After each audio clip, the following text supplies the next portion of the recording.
El poder absoluto justificado. Vale.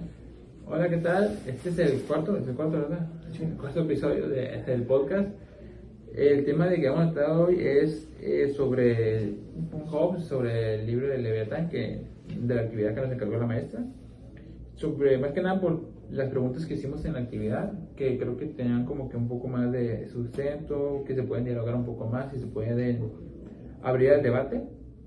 Es la tercera, que dice: Hobbes argumenta que un soberano con poder absoluto es necesario para mantener la paz y el orden. ¿Crees que el poder absoluto puede ser justificado y qué peligros puede tener? Entonces, Abraham, creo que querías empezar. Pues primero para conocer un poquito el tema nos referimos a un poder absoluto básicamente a alguien que tiene poder básicamente sobre un gobierno, no como tal sobre el mundo, porque está más complejo, sino nos referimos a un poder, a una nación en específica, a un punto específico en el mundo, que puede ser México.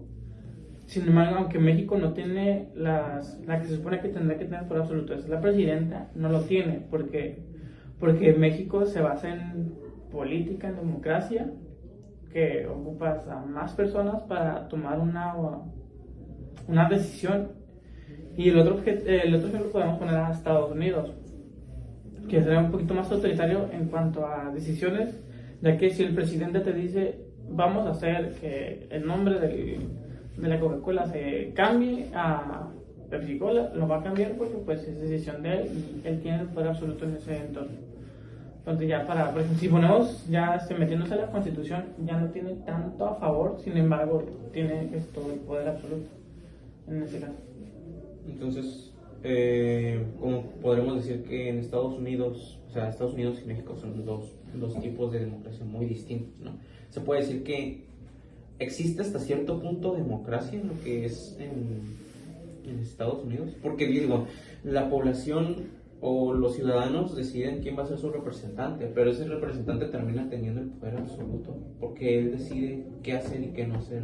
No vemos que decida a costas de lo que puede pensar las demás personas, o no creo que los demás como diputados lo estén a favor o en contra de eso, porque el presidente al final de cuentas siempre tiene la última palabra ahí en Estados Unidos. Por el caso contrario en México, como lo mencionas, aquí pasa por un montón de personas que ellos ven más a lo que tiene que ver con el tema social o beneficios hacia lo que es el país, para poder ver si esa idea que tiene el mismo presidente está bien o no está bien, porque como quien dice, el presidente no tiene el poder absoluto, sino es como el representante de lo que todos los demás, todo lo que se debate, Cámara de Diputados, Cámara de Senadores, todo lo que se debate ahí, el presidente nomás tiene la necesidad o el trabajo de ir y decir qué es lo que se está haciendo o qué se va a hacer, ¿no? Al final de cuentas termina firmando, pero siempre antes de eso hay como un proceso por el cual pasa, o si ya tiene una idea, primero debe irse a ese proceso. O sea, no se puede saltar pasos,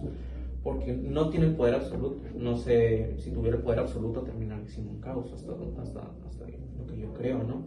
Por ejemplo, ahorita con lo que está pasando en Estados Unidos, que como el presidente en este momento tiene el poder absoluto, está haciendo lo que sea con la economía también, que tiene que ver subir aranceles.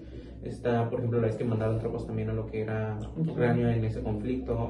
No le preguntaron a los ciudadanos, porque obviamente los ciudadanos razonan más a lo que ellos creen, porque pueden ver consecuencias a futuro. El presidente ve nomás por beneficio propio en ese momento, que en ese momento lo único que quería era tener tropas pegadas a la frontera con Rusia, ¿no? Que lo vio como posibilidad de poner a sus tropas o invasión, algún tipo de invasión más cerca de lo que Rusia, para saber cómo se movía el país.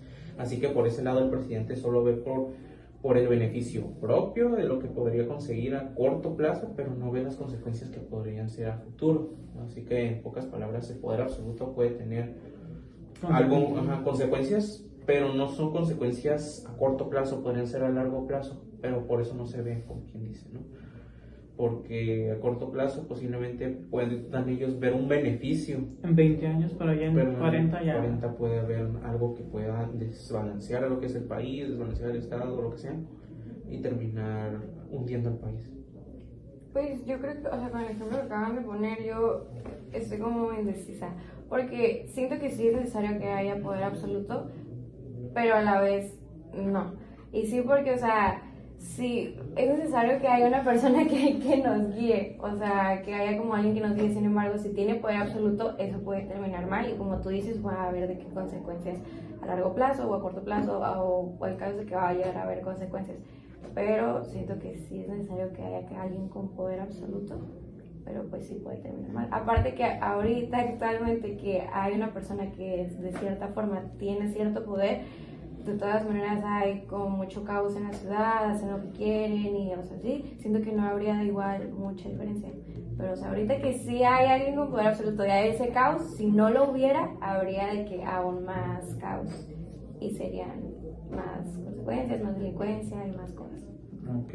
Bueno, en lo que comenta, pues tratando de argumentar acerca de tu postura, no es tanto de que necesitamos el poder absoluto, es más la noción de creer que tenemos o alguien que tiene el poder absoluto. O alguien que esté un representante ajá, es que siempre el humano tiene la necesidad de ver a alguien como que lo líder. guíe. Ajá. ¿Ok? Así que no es necesario tener el poder absoluto. Bueno, yo creo que no es necesario, pero sí es alguien que pueda tomar decisiones que nos puedan beneficiar, porque terminar teniendo a alguien en el poder absoluto nos va a perjudicar. Sí. Es lo que pasó, por ejemplo, en lo que fue en las épocas del virreinato, más o menos. Abuso de poder. Abuso de poder, que los únicos beneficiados eran los burgueses, ¿no? Todo lo que tenía que ver también con reyes, virreyes, gente de clase alta, todos ellos eran beneficiados. En ese momento se tenía el poder absoluto, hasta que se levantaron en armas, hicieron mucha independencia y lo que sea, la revolución y eso, ¿no? Si no me equivoco, también el porfiriato terminó siendo cuestión de poder absoluto. Sí. Porque no puede una persona durar más de 30 años en el poder sin decir, no, pues yo hago esto, no, obviamente no ven más allá de lo que podría ser lo que piensan las personas. Sí, y también siento que depende mucho de la persona que se le otorga ese poder. Pues, bueno, continúa.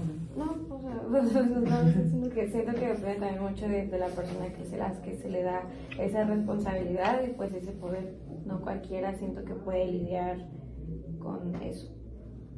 Pues yo creo que sí está justificado. Realmente creo que no, pero hay casos que podría ser que sí. Pero como dijo mi compañera Grecia, creo que está más enfocado a la persona que tiene el poder que al poder en sí. Porque pues una persona que tiene el poder, si no tiene un conocimiento sobre eso, si no tiene un conocimiento sobre muchas cosas, si no es una persona moralmente fuerte, éticamente fuerte, entonces pues se va a terminar cediendo ante todo lo que conlleva tener el poder sobre todo. Y que tú seas el máximo autoridad de cualquier lugar, entonces yo creo que ya conlleva una responsabilidad muy grande. Y la otra pregunta de qué poder puede tener, pues realmente pues puedes violar derechos humanos, puedes quitar la libre expresión, puedes ser muy autoritario en ciertas cuestiones, porque ya como el hecho de yo soy la autoridad máxima y realmente no importa lo que la gente quiera, es lo que yo quiero y cómo se va a hacer, pues entonces yo creo que ahí conlleva muchos riesgos. Yo podría decir que no es justificado, que no tendría que ser así, pero en ciertos casos tal vez podría llegarse a dar el caso de que sí pudiera ser plausible ese término. Hablando de lo que es Estados Unidos y México, se podría decir que cambiaron los roles, en pocas palabras. Porque antes era más democrático lo que era Estados Unidos, cuando existía Abraham Lincoln y eso, ¿no? Ahorita se hizo más tipo monarquía, de un poder absoluto, acerca de que una persona toma las decisiones. Caso contrario a México, que antes se basaban más en lo que era el poder absoluto, hasta ahora que se basa más en la monarquía. En pocas palabras, a lo largo de la historia han ido cambiando los roles. Estados Unidos pasó de lo que era democracia a tipo monarquía. Bueno, de una democracia disfrazada, porque en pocas palabras una persona es la que está tomando las decisiones, y México sí está dando un cambio más concreto y más específico en lo que tiene que ver de lo que era tener reyes, virreyes, a lo que es hoy en día tener un presidente, y que las decisiones se basen acerca de lo que piensen un conjunto de personas. Ok, eso creo que Faltan cosas. yo creo que en base a lo que tenemos ideas muy parecidas, pero yo creo que no creo que haya lugar en este mundo como para, bueno, en un país sobre todo, que haya una autoridad máxima. Bueno, como la hay. por el norte, ¿no? Como pasó con los audios, ¿verdad? Ujú. Pero es que Como momento era absoluto y... las leyes antes y la información que se tenía pues no influían demasiado, entonces como que ahorita ya ahorita con todo lo que tenemos y que estamos más comunicados entre todos, no creo que se pueda dar el caso más que Corea del Norte.